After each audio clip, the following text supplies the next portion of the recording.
This is gonna be another challenge to me. So may nabili akong brownies na ready-made na siya. China-challenge ko yung sarili ko, which is I like it. So ang gagawin natin dito sa brownies natin, imimix natin ng banana. So meron akong mga banana na ready na. This is perfect for making banana cake. Pero ang gagawin natin, imimix natin siya sa brownies. So, banana brownies. Ang challenge natin is, i-adjust natin yung measurement. Okay? Unahin natin itong itlog.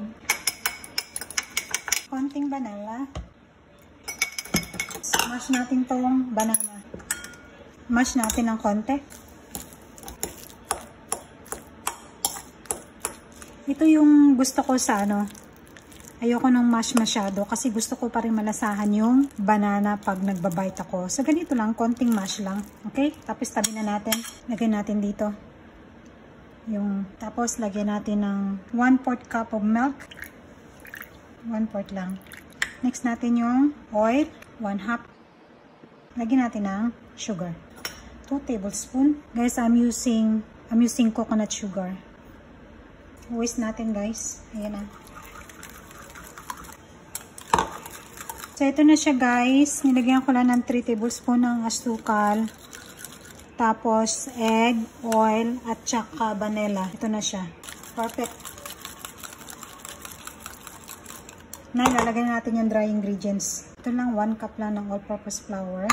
1/2 teaspoon of baking powder.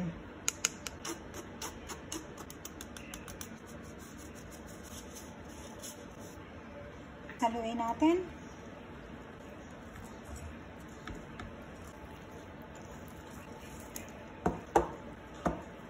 Tapos, lagay na natin to.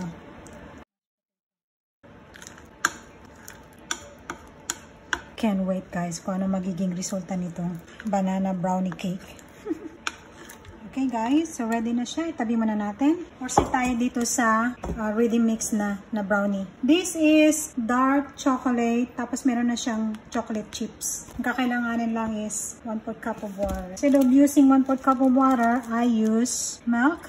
1/2 cup of vegetable oil, 1 egg,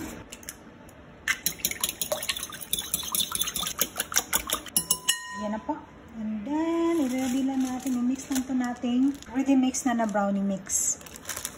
Mix na natin dito. Ganyan lang ka-easy itong brownie mix.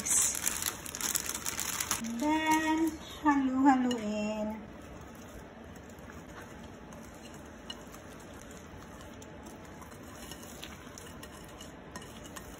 Kung nakita nyo naman, guys, oh my God, napaka-rich brownie mix na to. It's ready na siya. Ka-transfer na natin sa baking pan.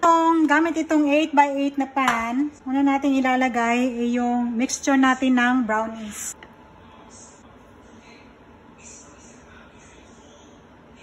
Next step, ilalagay natin tong ating mix na banana. So, ang style na gagawin natin, guys, is parang marble. Ganito lang siya. Spread mo lang yan siya dyan. The whole thing. Ating oven ay naka-preheat na sa 325 degrees Fahrenheit. Halo mo lang siya ng ganyan. They call it marble style.